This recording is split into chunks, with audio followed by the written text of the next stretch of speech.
Good morning. Welcome everyone to the 15th annual Showcase of Undergraduate Scholars. This is day 3 of presentations and session 1. My name is Jessie Bowman. I am the Student Program and Marketing Specialist in the Office of Undergraduate Research. This is session 1 with Chellgren Fellows, representing the Chellgren Center of Academic Excellence. Is that correct, Pat? Yes. Okay. Undergraduate, yeah.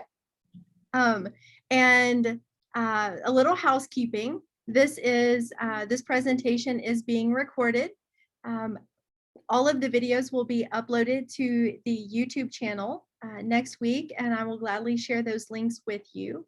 Questions are encouraged. All attendees will simply text or type your questions using the Q&A button found in your toolbar, either at the top or the bottom of your screen. The virtual audience will type their questions. Our student panelists can simply unmute and ask the presenters their questions. And this morning, we have a fantastic moderator, Dr. Pat Whitlow from the Office of Nationally Competitive Awards. And at this time, I'm going to hand this over to her. Good morning, everyone. I'm happy to be here this morning. And thank you for your introduction, Jessie. She said that nice thing because we're right across the hall from each other, so she knew I'd be running over there. But I'm really happy to have 7 Chellgren Fellows this morning to present their research. They've been working very hard this semester, and I'm really happy to be able to see the fruits of all that hard work. And so this morning, our first presenter is Lexie Noletti. And her screen is there. And Lexie, my understanding is you have about 7 minutes to present, and then I will come back on screen, and that will be your signal to wrap up so that we can go to the Q&A portion. So good morning, Lexie. Hello, give me 1 second to share my screen here.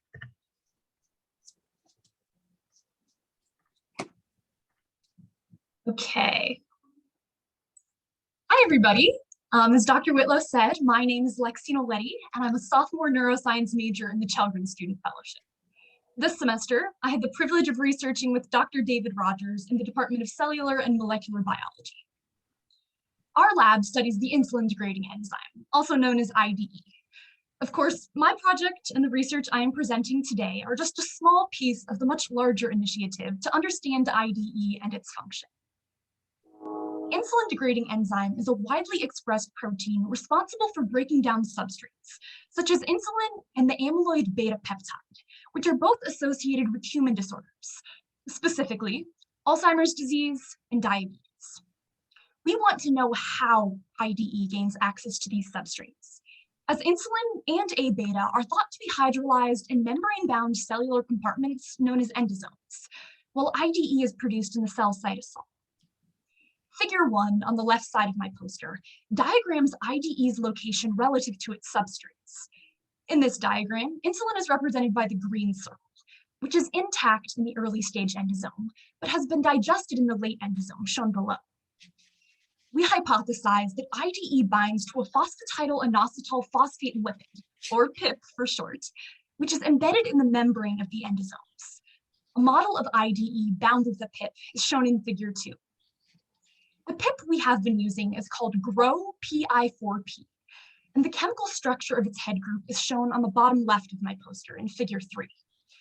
This is the portion of the PIP lipid that IDE would bind to. To test our hypothesis, we extracted and purified the version of IDE present in rats from insect cells engineered to produce a large amount of the enzyme. We refer to this version of the protein as RIDE, whereas the human variant of IDE, which we use in other experiments, is HIDE. Crystallization involves using an instrument called the mosquito to combine a solution of IDE and GRO-PI4P with various salt and buffer solutions. The mixed solutions are then incubated in the hopes that crystals will grow. Each crystal screen involves almost 400 different salt and buffer combinations, because we don't really know under what circumstance our protein is most likely to crystallize. After these crystallization trays have been set up and incubated, we search for crystals in the assay plates using a microscope. While we have yet to obtain a crystal structure of our IDE bound to GRO-PI4P, we were very excited by the crystals shown in figure 4, which we obtained a few weeks ago. Further analysis proved that these crystals were not, in fact, made of IDE bound with GRO-PI4P, but likely GRO-PI4P crystallizing on its own. We are continuing to conduct crystallization screens in the hope of producing a co-crystal structure. If we can ascertain that GRO-PI4P does indeed bind as proposed to IDE, that would be valuable evidence in support of our hypothesis. Beyond crystal screens, we are conducting kinetic assays on IDE with varying concentrations of GRO-PI4P, because if the proposed binding site is correct, GRO-PI4P would likely inhibit IDE's enzymatic activity. Figure 5 is a computer representation of GRO-PI4P bound to IDE. The PIP head group binds at the top of this image, but is large enough to partially block the binding site for substrate, such as insulin or A-beta in the enzyme's active site. Assuming this model is correct, higher concentrations of GRO-PI4P should result in lower levels of enzymatic activity. Using substrate peptide that becomes more fluorescent when cleaved with IDE, we measured the activity of IDE mixed with GRO-PI4P at concentrations of 0, 25, 50, 100, and 400 micromolar. As we predicted, higher GRO-PI4P concentrations produced lower kinetic activity, supporting the proposed GRO-PI4P binding site. That data is visually represented by the figure in graph 6. While our research is nowhere near done, this project has been a wonderful introduction into biochemical research, and I am optimistic about obtaining the desired crystal structure and further results from future kinetic assays.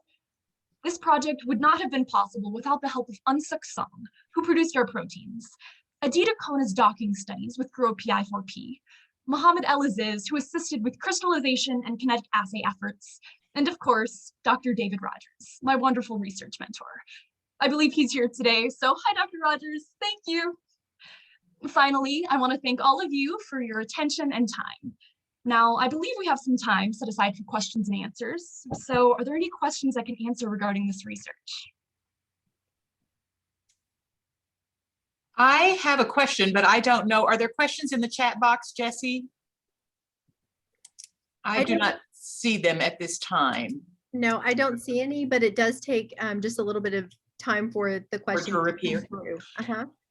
Lexi, I have a question. As I was looking at your poster and thinking about this, who is this research ultimately most important for? Is this sort of because insulin, all humans, right, have insulin and it's very important for our bodily functioning? Is this the kind of research that will just be, it's just good for overall medical research or life sciences research? Or is it the kind of research that will be applied in a specific way to a specific type of condition? Yeah, great question. So there are a lot of clinical applications for this research. Like I said, we are trying to understand how specifically the protein functions, but if we do develop the level of understanding that we're hoping for, that could lead to drug development, which would be really amazing, like I said, for Alzheimer's disease, for diabetes, especially type 2 diabetes. And since these mechanisms are common throughout a lot of neurodegenerative diseases, it could have applications for other neurodegenerative symptoms as well, you know, Parkinson's, multiple sclerosis. So this is really exciting research with a lot of cool applications. With very wide application. Okay, wonderful, thank you. I see that there is a question now. Hi, Lexi, did anything surprise you about your research? Yeah, so we had a lot of surprises along the way. A lot of times, you know, we had data that simply didn't make sense, or we actually had an error at one point where we thought that we had prepared the correct concentration of our GRO-PI4P. But we ended up doing way more than we wanted. So we had what looked like total inhibition. So there was no enzyme activity at all. And we were like, how did this happen? Like, this must be a super potent inhibitor. We never figured out exactly what went wrong, but after conducting a whole bunch of further tests, we think that there was a fluke there in preparing the solution.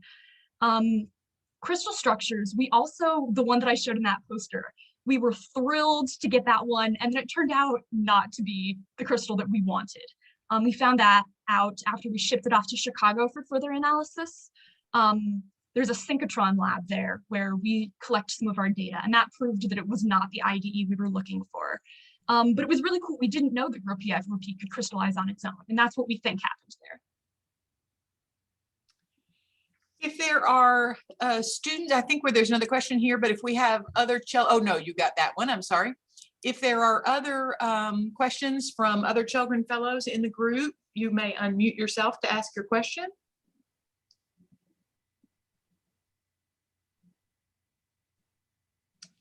What are the next steps for your research? Yeah, so we want to continue. That crystal structure is our ultimate goal right now. That would be amazing, something we could publish potentially, and it really would prove our hypothesis even more so than these kinetic assays have already. We plan to do further studies with the kinetic assays as well to get a better spectrum, more concrete proof. We really only had time to do 1 or 2 trials per data point there. But beyond that, there are a lot of other aspects of the project that I don't yet understand, but would love to get involved with. Compliments to you, Lexi. It was a very nice presentation. Thank you very much. And our next student is Mihir Kale, and he is going to talk about his research with Dr. Clayton Tyne. Mihir? Good morning. Yes, just give me 1 second.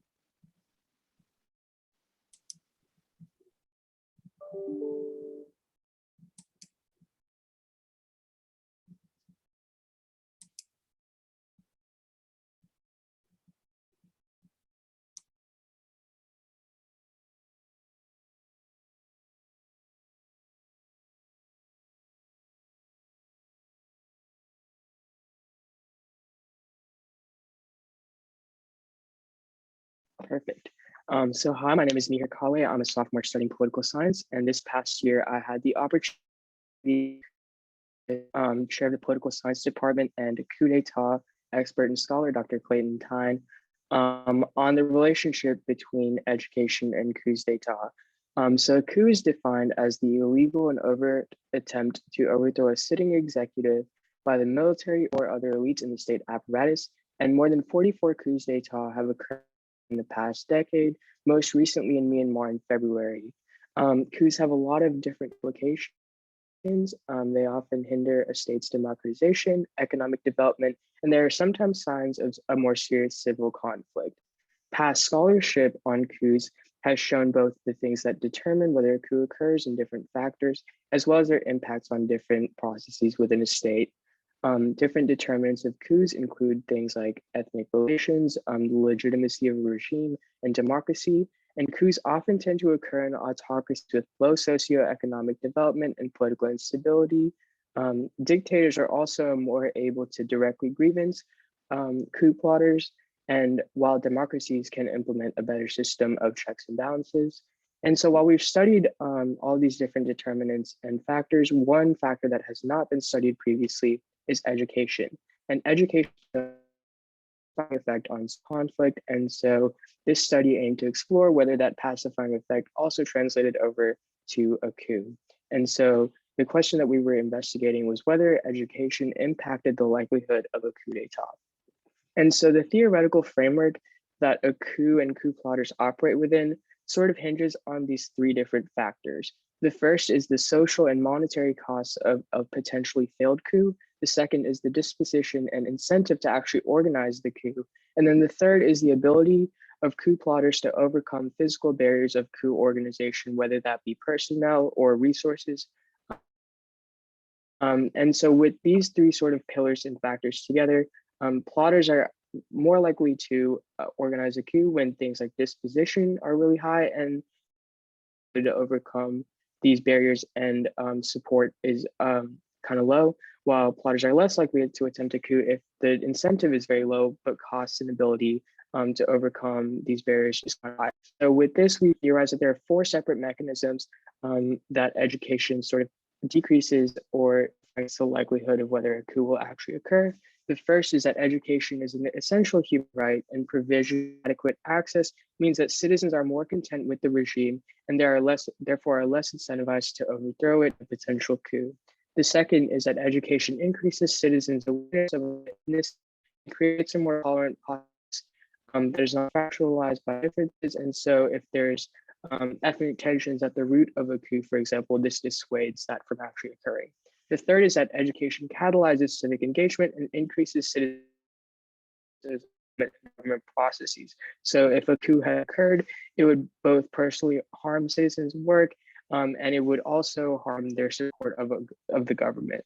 The fourth is that education makes citizens a lot more internationally aware of the different negative implications of a coup, as well as the damage that it might cause to a state. And so with these four sort of pillars of our theory, we theorize and hypothesize that an increase in education levels would decrease the likelihood of a coup d'etat. And so in order to empirically test this, we set an experiment that looked at how years of schooling impacted the likelihood of a coup. And so our independent variable education was measured in years of schooling per country year from 1946 to present. So what that basically means is it's looking at the average number of years of schooling that a citizen of a country would have in a given year. And then this was compared, if this number was below 5, we classified it as a low education country. And if it was above 5, we would classify it as a high education country. And then we compared this to whether a coup had occurred in the same year. And so we had a total of 4,193 total observations. And the first test that we conducted was a chi-square test, which basically demonstrated that that coups occurred a lot more in low education countries with 6.35%, and 220 coups versus in higher education countries where we only saw 1.5% of the total. A second regression analysis was conducted, which showed a statistically significant negative 0.205 between education and the incidence of a coup. And so basically showed support for our argument and our hypothesis and demonstrated this positive effect that education has on the incidence of a coup. And so the future of this research informs policymakers on the importance of education on the incidence of a coup, and then analysis could explore how different levels of education, for example, primary education versus education, impacts the likelihood of a coup occurring as well. And so I would finally thank my mentor and co-author, Dr. Clayton Tunt, for his mentorship and assistance in this study. And I'd like you guys for your time today. And so if anybody has any questions, feel free. Thank you, Mihir. I appreciate that. I think you already have a question. Let me see. Oh, from your mentor, Dr. Tyne? It's usually generals that perpetrate coups, right? Question mark. If so, why does it matter how much education the general population has? Was that clear? I realize I messed up the question. Yeah, so one of the big things. Oh no, you're good. So yeah, one of the things is that like if general is the one that's sort of like the catalyst and is able to actually incite and organize the coup, public support and sort of the public perception of the coup also has a really big impact on whether it actually occurs. Because, for example, if a coup fails, then the general is condemned by the public and faces a really high social cost. And so it's like one of the things that we were really looking into with our theory, as well as like the social costs that coup plotters would face if the coup actually failed. And so things like public support, I think, play a really large role, even if the catalyst is just a single person. And then to Emily, my involvement in this research, I've been really interested in sort of civil conflict and looking at education and its impact on different sort of policies. And one thing that I've always really wanted to study is how education impacts things like civil conflict. And so this Dr. Tyne is someone who's studied this a lot in the past and was a great sort of resource and person. And I just really wanted to get some experience under his wing and see, explore this sort of avenue in the relationship between the two. Since we have a minute left here, I'd like to ask a question about whether or not you perceive if type of education could possibly matter in this decision. So different countries, obviously, I mean, have different mixes of public, private, religious, all kinds of different ways that people are educated and different homeschooling, different, they prioritize different types of knowledge, perhaps. Do you think that could play a role? Mhm. Yeah, so I definitely think that like in the future, this is a really sort of promising area of study, is looking at like the different levels of education, because I think things like primary education, like in elementary school, for example, help a lot with sort of building connections between communities, for example, which is one of the arguments in our theory. So things like that, I think, really establish like a foundation for students. And I think there is a really positive impact on having things like primary education versus maybe something like tertiary education, where students are a lot more informed about coups and civil processes and things like that.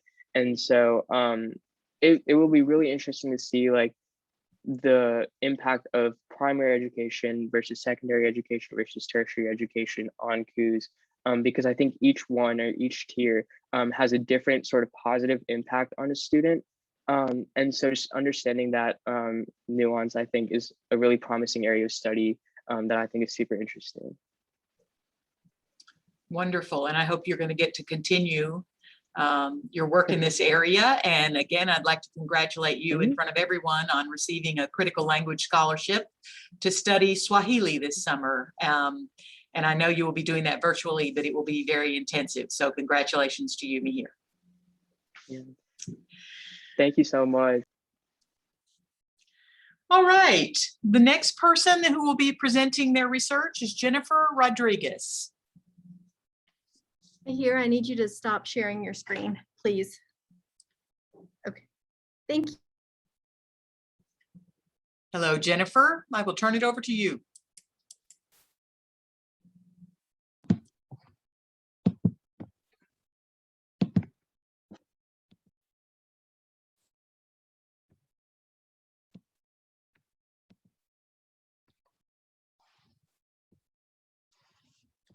I'm gonna click off. Hello, I am Jennifer Rodriguez, and today I'm going to be talking about trends in the employment to population ratio across the United States. The basis of my study was on the unexpected decline in the employment to population ratio. Researchers Abraham and Kearney found that there was a roughly 4 percentage point decline from 1999 to 2018. This study will investigate whether state-specific trends follow the national averages, how states differ from one another, and how the same state can differ over time. There were 3 main findings. The first is that not all states followed the national trends. The second is that the same state can vary greatly over time. And the third is that the employment to population ratio trends are significantly different depending on the age group. I collected all my data through the Bureau of Labor Statistics and the University of Kentucky Center for Poverty Research. The data was categorized by states and age group, and I specifically looked at 4 age groups: 16 to 24, 25 to 54, 55 to 64, and 65 and up. In order to calculate the employment to population ratio, I divided the total employment by the civilian population. And lastly, to explain the changes using regression analysis, I merged the 2 data sets together. However, I have not included any of the results in this presentation because I'm still working on finding them. Now I'm going to move on to my results section. So the District of Columbia's employment to population ratio actually increased from 1999 to 2018, and they were the only state to do so. And if you look at the graph on the left, or on the y-axis, I have the employment to population ratios. The black line represents the national averages, while the gray line represents the District of Columbia. And as you can see, in 1999, their ratio was well below the national averages. However, in 2018, their ratio was well above the national averages. This not only shows how states can differ from national trends, but also how the same state can vary greatly. I've also included Kentucky on this graph, and as you can see, for the most part, they do follow the national trends. The next table I've included shows the top 10 states in percentage change for ages 16 to 24. Indiana experienced a 33% decline in the employment to population ratio from 1999 to 2009, but they did experience a 40% increase from 2009 to 2018, making a recovery after the Great Recession, while many of the other states did not make a recovery. For example, if you look at Illinois, they decreased roughly 28% from 1999 to 2009, but only increased 10% from 2009 to 2018. And the two oldest age groups, 55 to 64 and 65 and up, were not as affected by the Great Recession. The employment to population ratio actually increased for most states during 1999 to 2009. For example, New Jersey's employment to population ratio increased 69% from this time period for those 65 and up. It is also worth noting that North Dakota was the only state to have an overall increase in the employment to population ratio from 1999 to 2009. If you look at the graphs on the right, you can see the employment to population ratios for the youngest age group as well as the oldest age group. The black line represents the national averages, while the colored line represents the 10 states that I have selected. And for the youngest population, there is a downward trend, which is also the case for those 25 to 54, except for that age group, it's not as much of a decline. And for the oldest age group, there is an upward trend, which is similar to those 55 to 64. In summary, based on the Bureau of Labor Statistics and the University of Kentucky Center for Poverty Research, significant heterogeneity across time and states are found. There's also a difference in states' behavior after the Great Recession of 2007 to 2009. As I mentioned previously, I'm currently using regression analysis to investigate the determinants of change in the employment to population ratio. Thank you all for listening.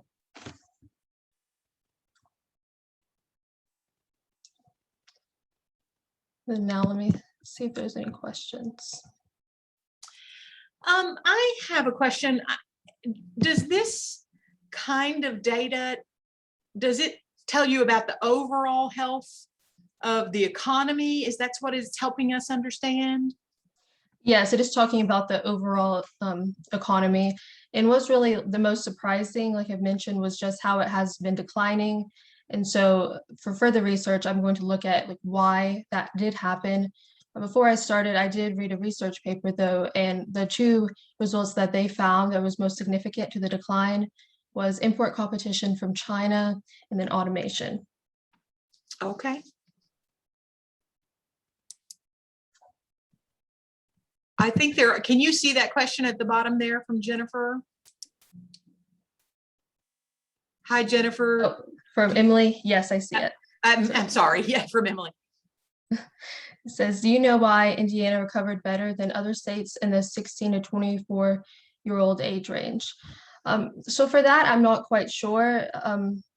I know later on I'm going to perform like more regression analysis to understand the changes, but that's mainly like overall. So as of right now, I couldn't really say why they increased more than the other states did for that particular age group. Are there other Chellgren fellows that would like to ask a question?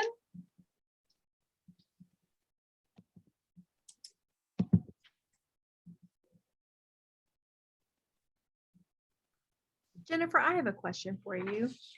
Yes. This is Jessie. Okay. So if you had to do this project again, is there anything that you would change or do differently?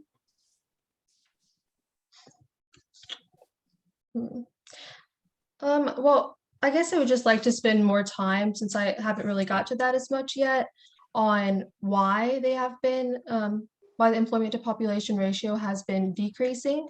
So I think that's one of the most interesting facts about it.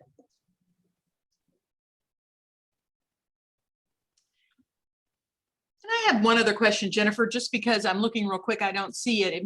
But is this, when we talk about employment, is this a full-time employment or any, if you're in the labor market at all? I think this is just if you're in the labor market at all. It doesn't specify whether it's full-time or part-time. Okay. as All long right. as you are employed. Thank you very much, Thank you. Jennifer. And our next presenter is Madison Busfeld. Yes, there you are. Okay. Good morning, Madison. Hello, good morning. All right.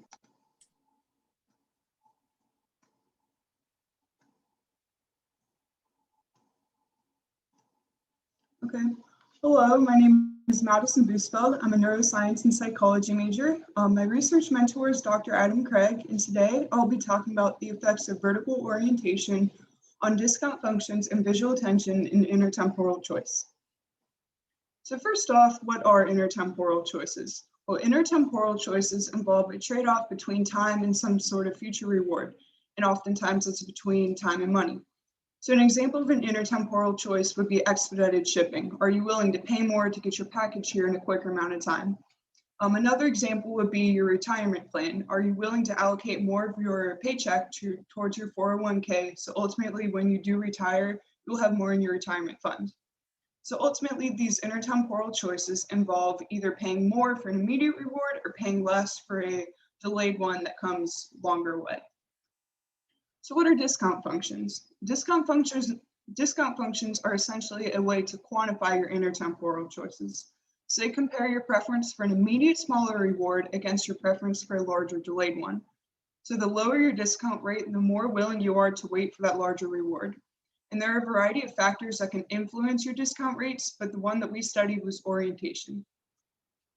So let's see what that means. Let's pretend you just participated in a research study at the University of Kentucky, and the researchers are either offering you $20 you can take home today, or if you come back in 2 weeks, you can have $35. So as you can see, these same options are presented on both sides of the screen, one in a vertical orientation and one in a horizontal orientation. So if you're shown the vertical orientation, you're actually more likely to choose that $35 in 2 weeks. Though if you're shown the horizontal orientation, you're more likely to choose that $20 now. So why is this? Well, as English speakers, we read from left to right, and that's also how we tend to conceptualize time. A good example of this would be a timeline. Frequently, the events that occurred earliest occur on the left of a timeline, and the most recent events occur on the right.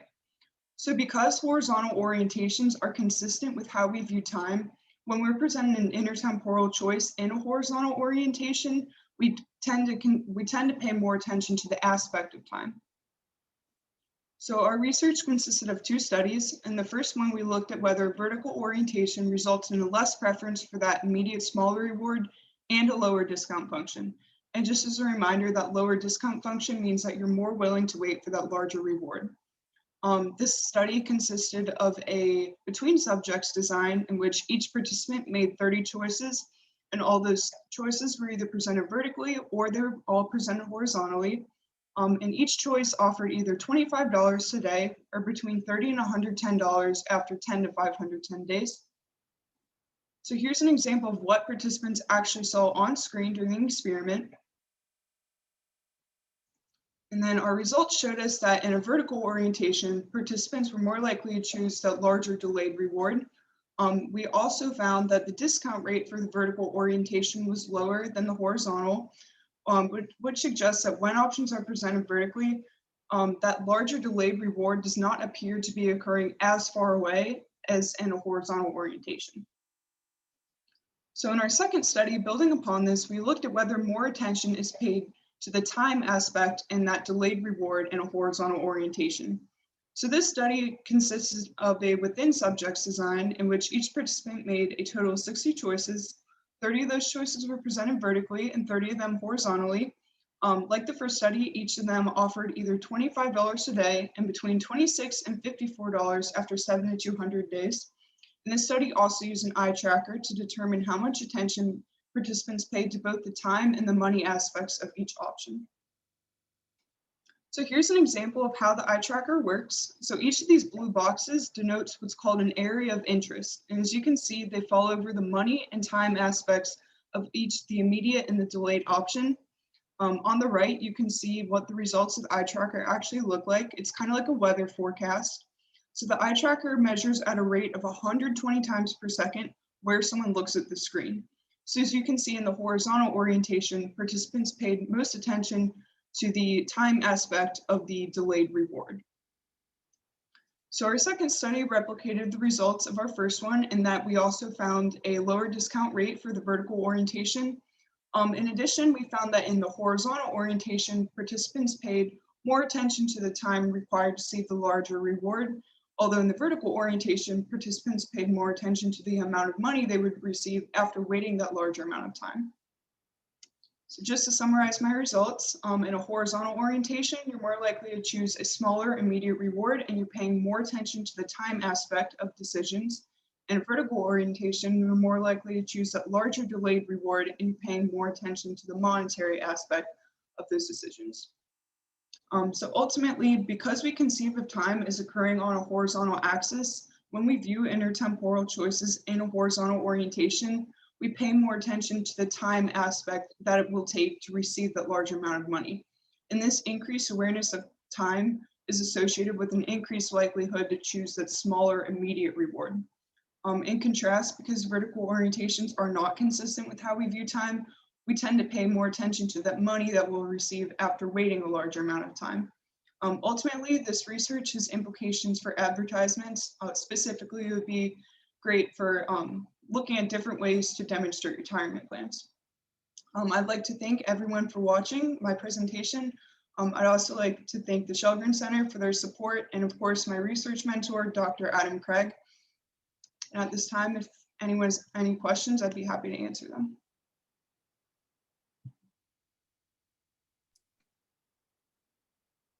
Thank you very much, Madison. Thank you. Are there any questions? Let me look in the chat, but I think I've got these old questions. Oh, can you see that question from Emily at the bottom? Yes, what would I look at? I think that looking into more ways to like apply this research would probably be interesting.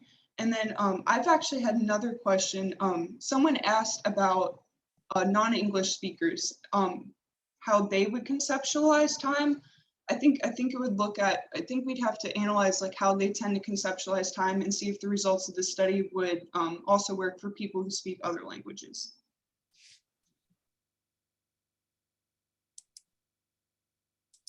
Excellent. And does this, when you talk about your research, somehow this reminds me of this research they did with children where they asked them not to take a marshmallow. You know, it was something about their patient. Is this also measuring that? Does it measuring something about the individual and their own characteristics? That's kind of what the discount rate is. So each person has their own kind of cutoff of when they'll start choosing that immediate reward versus the delayed one. So it's a similar concept. For your example, you might measure the amount of time that children wait to how much time would have to pass in order for them to just, you know, eat the cupcake versus waiting for them to get 2 cupcakes, for example. Okay. All right. Thank you very much. Any other questions? All right. Thank you, Madison. Thanks. Our next presenter is Constance Bledsoe. Oh, wait a minute. Did we have a question come in? Oh, Emily was telling you you did a great job. Thank you, Emily. Constance, good morning. Hi, how are you?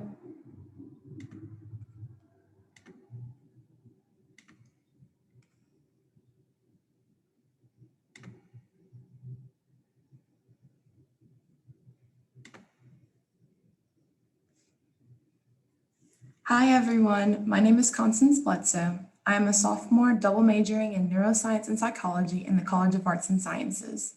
Today, I'll be presenting my research to you about the effect of vagus nerve stimulation on sleep quality and emotion in healthy adults. I have had a wonderful experience working on this project with my research mentor, Dr. Lauren Whitehurst. I hope to provide you a clear explanation of my experience so far in the lab. I hope my presentation offers you a greater understanding and insight into the world of psychology and how vagus nerve stimulation provides a new beginning into its impact on sleep quality and emotion. You might ask what the vagal nerve is. The vagal nerve is our 10th cranial nerve. It is a nerve that innervates all of our brain and body. Innervates is just another way to say that it is supplying different parts of our body with various nerves. It provides one way that our body communicates information to our brain. It is central to our emotional and physical functioning and is critical in integrating brain and body responses regarding our environment. We are interested in studying the vagus nerve because until recently, it was very difficult to modulate vagal activity. We never had the technology to do it until recently. Previously, modulating vagal activity required very invasive surgery to offer treatments for things like depression and epilepsy. More and more research has been done in exploring the impact of non-invasive vagal nerve stimulation and its connection to emotion and sleep. In this study, we are using non-invasive vagus nerve stimulation through afferents and earbuds to explore how this stimulation impacts sleep and emotion, and hopefully leads to new discoveries that can offer non-invasive treatments for many. With our study, we plan to gather about 34 healthy adult individuals between the ages of 18 to 65. These participants will have their own custom earbuds made for vagal nerve stimulation. In this study, we have two conditions that we are exploring. They are active versus sham stimulation. Active stimulation is where electrical impulses are being sent to the vagal nerve through the earbuds, whereas sham stimulation, this is not occurring. This active versus sham stimulation will always occur between the hours of 9 to 11 p.m. in our study. Our subjects will also be filling out various questionnaires through a database known as REDCap. Each night before they go to bed and each morning after they wake up, they will be responsible for filling out a daily diary where we will evaluate their responses on several questions. These questions are shown on my poster. To evaluate sleep duration, participants received actigraphs to track their sleep activity. These are like watches that are worn on their wrists, mainly about 24/7. We will also evaluate their responses to the questions labeled in the middle of my poster. What time did you go to bed last night / get out of bed this morning? And how long did it take you to fall asleep last night? To evaluate sleep quality, we ask participants to rate how refreshed they feel on a scale of 1 to 7. 1 being not at all refreshed and 7 being completely refreshed. To evaluate emotional functioning, we ask participants to rate if they feel stressed, overwhelmed, or anxious today on a scale of 0 to 5. 0 being not at all and 5 being extremely, and to indicate the extent to which they are worrying about today's events. These ratings are going to be at ease, neutral, and worrying a lot. Our main goal of this project is to see how active and sham stimulation affects what we are measuring. We hypothesize that active vagus nerve stimulation will reduce anxiety, decrease negative emotions, and increase sleep duration. If our data supports a hypothesis, then we expect to see a 30-minute increase overall in sleep when active stimulation is used versus when sham stimulation is used. We also expect to see that participants will report on less anxiety on active versus sham stimulation days. In conclusion, if these hypotheses prove to be true, we hope that this study will result in understanding the clear relationship between the vagus nerve and emotion and sleep. And we hope to also understand how it is integrated into our daily behaviors regarding our environment. Thank you so much for your time today and allowing me to present to you today. I would like to thank my research mentor, Dr. Lauren Whitehurst, the Chellgren Center, and the College of Arts and Sciences for allowing me this opportunity to become involved in research. I also want to say thank you to all my friends and family who have supported me along this way. I would love to answer any questions that you may have. Thank you. Constance, I wanted to ask a question about, so are you recruiting participants now? Yes, we're actually going to start the process of recruiting very, very soon, and we hope to actually launch the study starting in June. Okay. And how many people will you have participate? What's a good sample size for this? I'm actually not clear on what a good sample size would be, but I know that we really want to at least have 34 healthy adult individuals between the ages of 65. But over time, we hope to gain as many participants as possible because it's overall going to help us with a more representative example and hope to have like a very diverse example from participants of various communities across the state of Kentucky. Okay, wonderful. And do the people who participate, is there some incentive for that to do, or incentive for them to do that, or are these just people who are interested in research? I know there will actually be an incentive, so they will be paid to come help us with our study. Okay.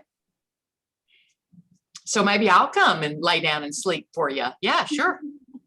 All right. Well, look at the Q&A. I think that you have a question there from Emily. So I've actually been interested in sleep for actually a really long time. Like just as a kid growing up, like trying to understand like why we sleep and just the process of sleeping has been just very interesting to me from since I was a little kid.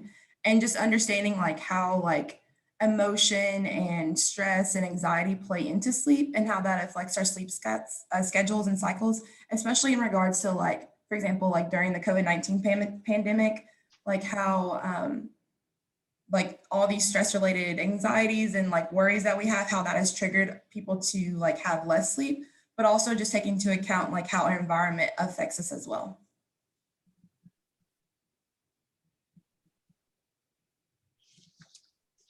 Do we have other questions among the group? Other student? Well, I can see that Emily is also available for your sleep study.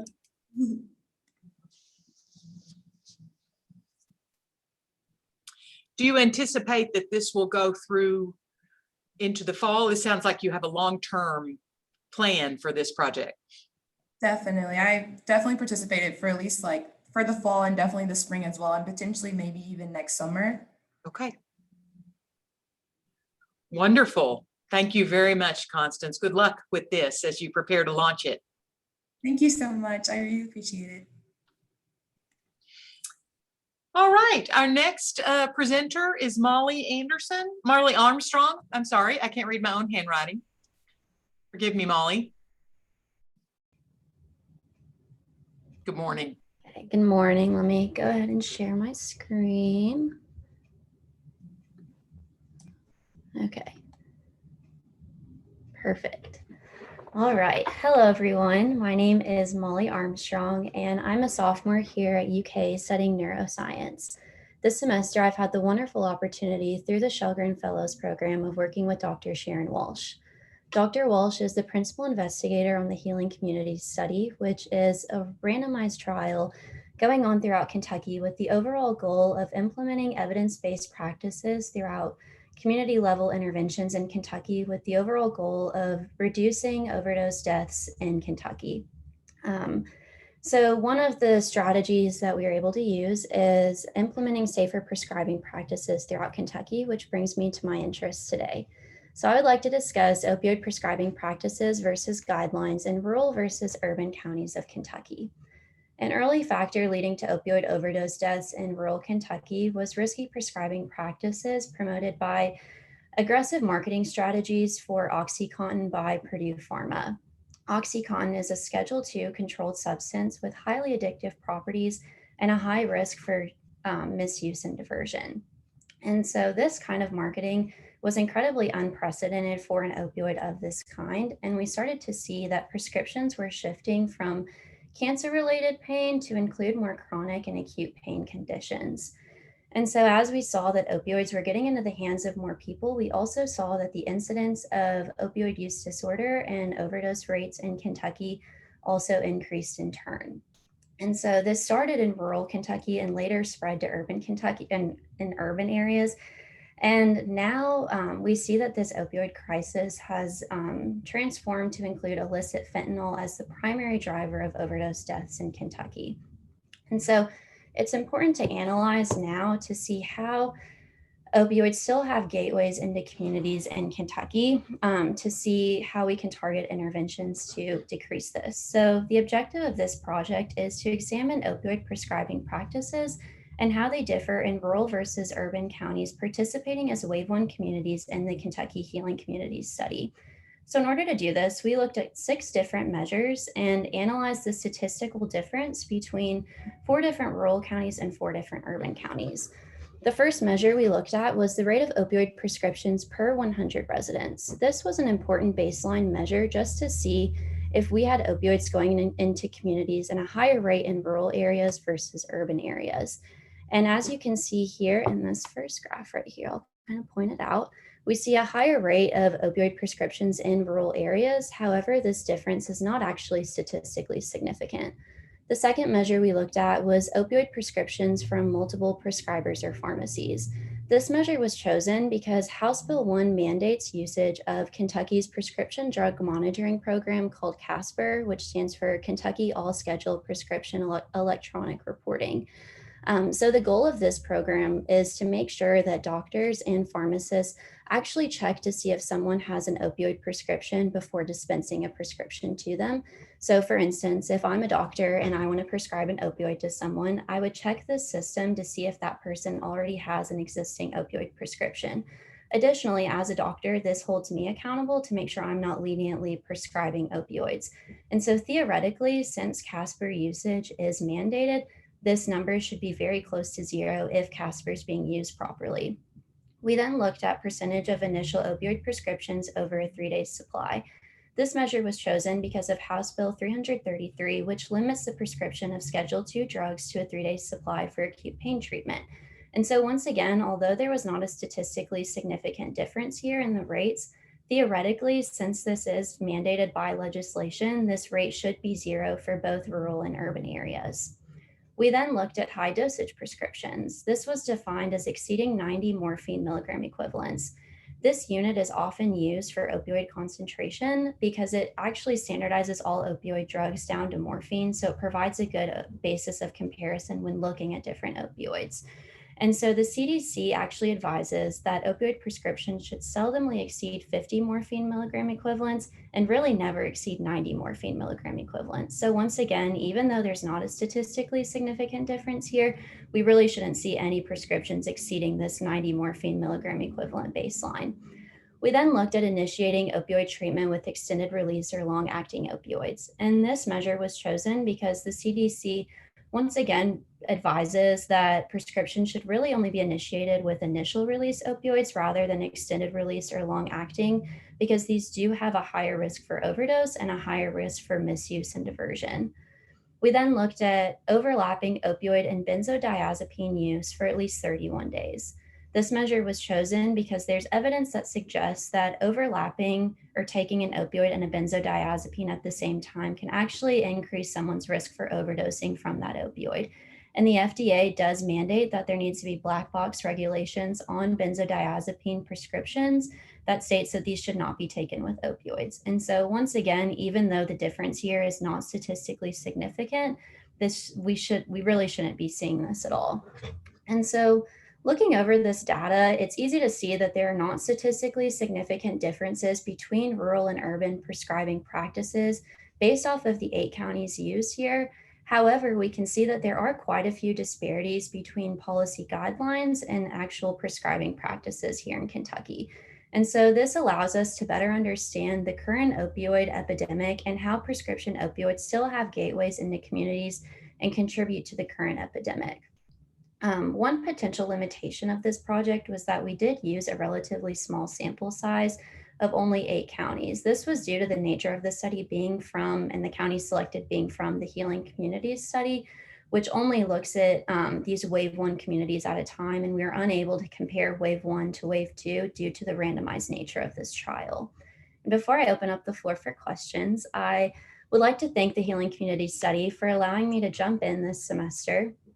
And then I would also like to thank Paul Nuzzo and Victoria Vessels for assisting me with data analysis, Dr. Patricia Freeman for helping me select measures that would really reflect some of the risk environments associated with opioid prescriptions in Kentucky. And a special thanks to my mentor, Dr. Sharon Walsh, for providing expertise and exceptional mentorship, and for also helping me with professional development outside of this project. I'd also like to thank the Chellgren Center and the Center for Undergraduate Research for giving me the opportunity to present today. And thank you all for listening. Thank you, Molly. I had the pleasure of getting to listen to some of this earlier. And one of the questions I have is maybe not so specific to the actual topic of the research, but I just wondered if you had difficulty dealing with any emotion or anger about this in working with this data and with this project. I mean, many of us do know sort of what happened. Mm-hmm. And I find myself very angry, when I think about what had happened and with Purdue Pharma. And I just wonder, in a project like this, Did you have to distance yourself a little bit from the data? Not necessarily. I think that this definitely did give me a very interesting perspective because I am a pre-med student, and so I want to go into the medical field. And one of the books that my mentor sent me is called Dosage. And in the preface of this book, it talks about how we need consumers or patients to be more discerning consumers of the healthcare system. And I guess it really showed me the trust that a patient has for their doctor, and how important it is that as a doctor, even if someone like Purdue Pharma is pushing this medication on you and telling you how great it is, you still need to have like your patient in mind, and especially when establishing that trust with your patient. Yes, that's a wonderful book too, that Dosage. Mhm. And you have another question here. Can you see in the chat box from Emily? Let me stop sharing and I can see it. Okay. Well, I do have the marketing of opioids increase prescriptions. I think that it started more as doctors were more likely to prescribe these, and then as knowledge of opioids started to come more around, it was easier for someone to ask for a prescription for opioids. And that's how we saw a lot of this kind of transform, is people were actually going to their doctors asking for opioids.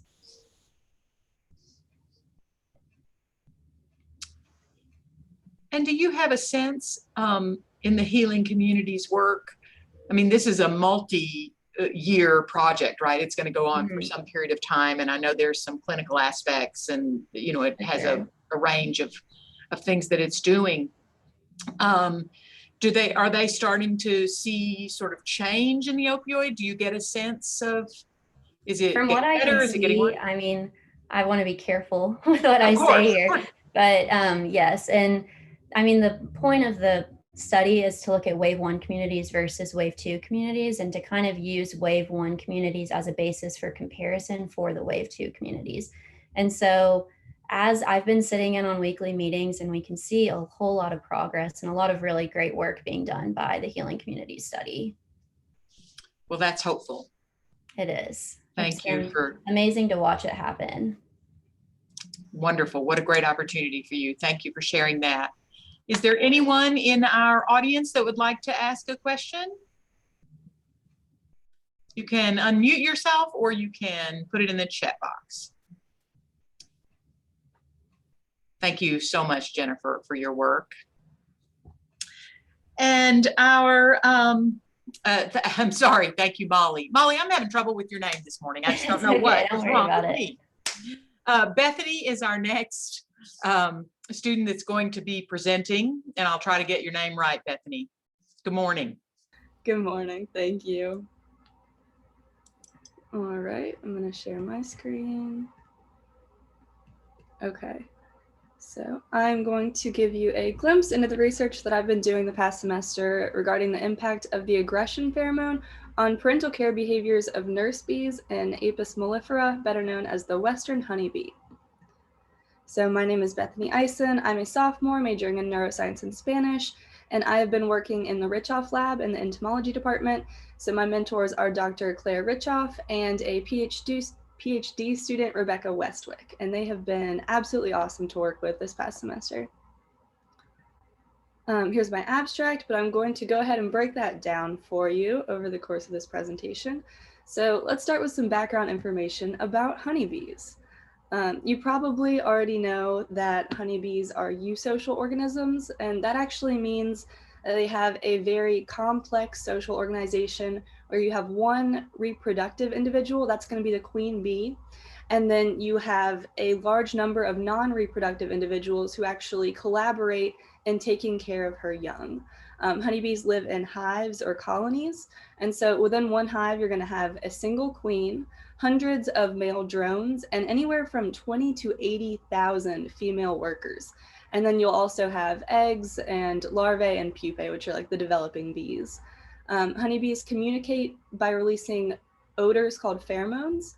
And something interesting is that honeybees show varying levels of aggression as adults. And this can actually be seen at the entire hive level. So you'll have whole hives that are more aggressive than other hives. And the significance of this is that honeybee aggression is tightly linked to their health.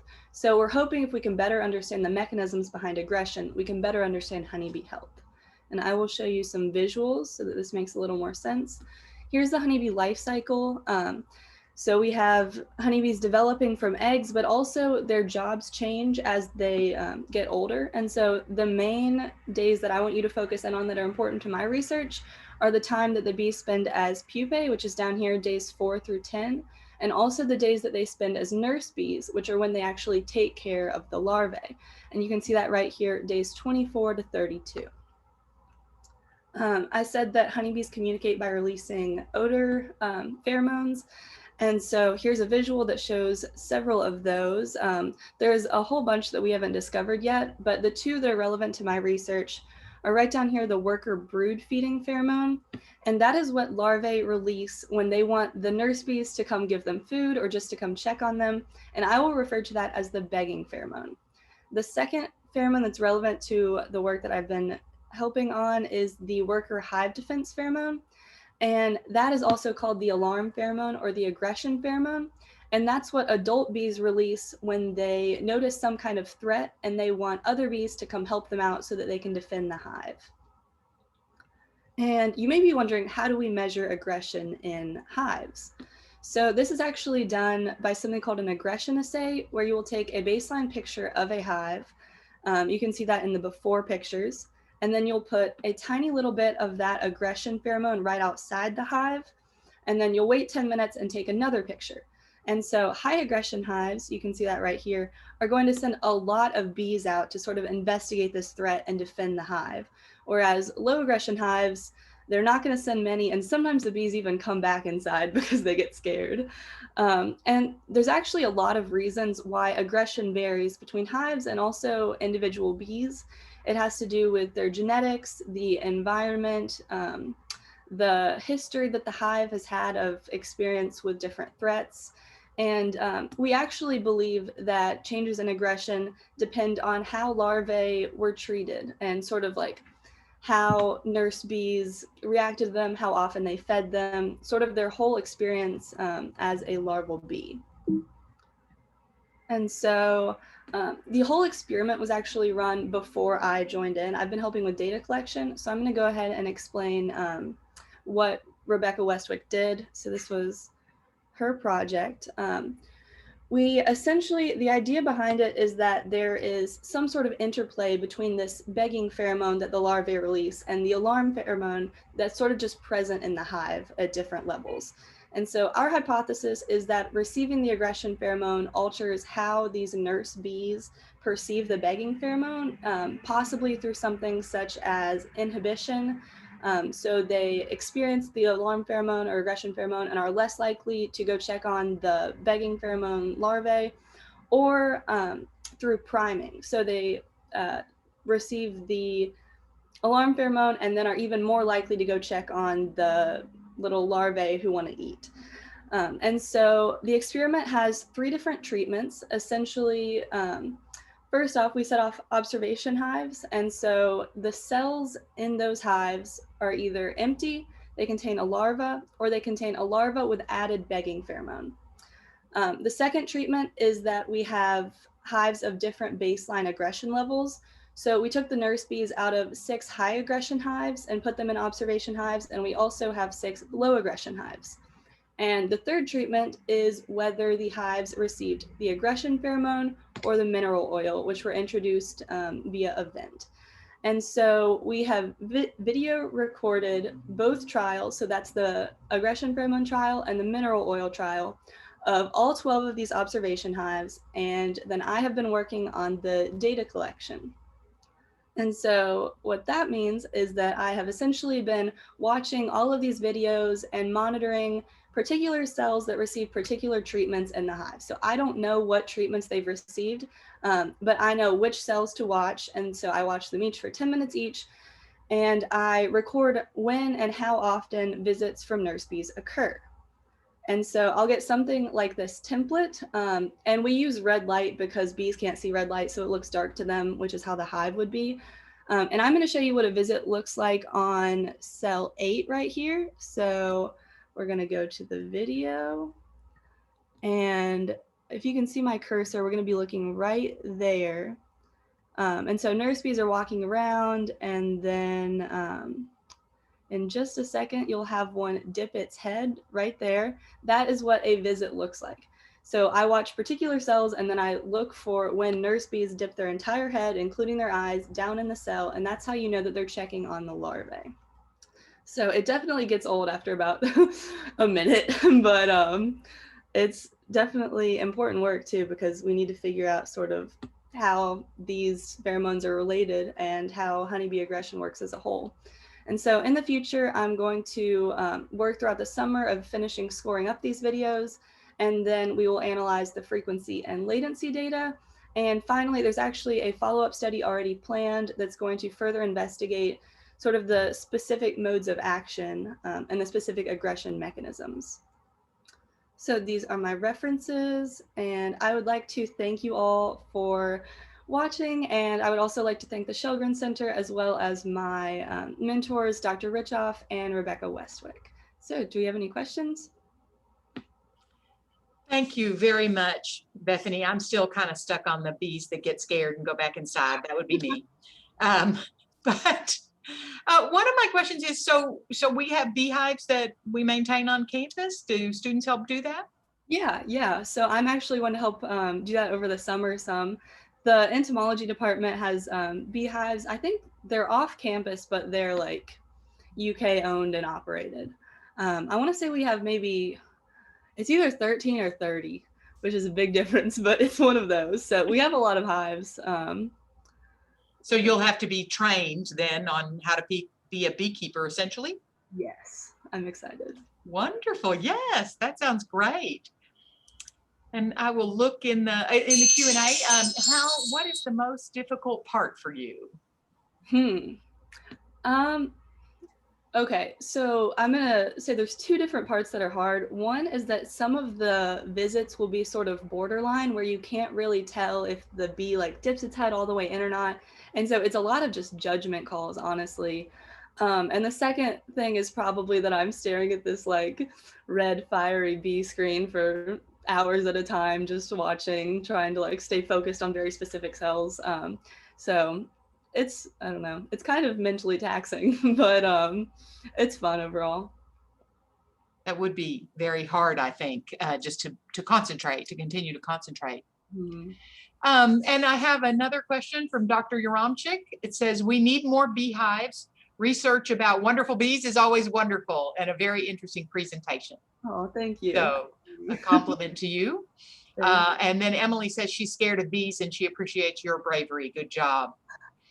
I've been completely virtual, so I actually have not been around the bees yet. So that's coming this summer. So your future bravery we're complimenting. Yes. And from Jessie, what was most exciting for you? Probably the prospect of getting to work with the bees, but also whenever you get like a really clear visit where it's like obvious the bee goes in, the bee comes out, that's nice, just because it's like kind of satisfying to watch, but also you know for sure that that was a visit and you don't have to like be on the fence about it. So that's always nice. And I have a question here from Dr. Yaramchik, who is in the Department of Computer Science. And so he wants to know if you used computers for your data analysis. I have a big Excel sheet. So I assume I'm hoping to help Rebecca with the data analysis. We actually haven't started any of that yet. We're just doing the collection right now, but I am sure she will be using a whole lot of formulas because there is a lot of data.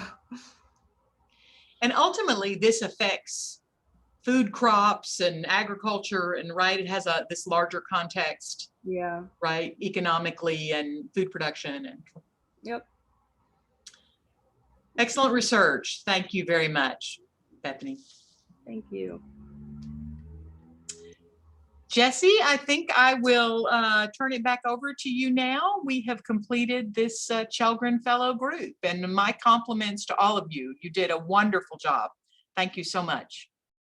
Great job to our students. Thank you for your efforts with the research. Also, thank you to our mentors for your support and dedication to the undergraduate research initiatives.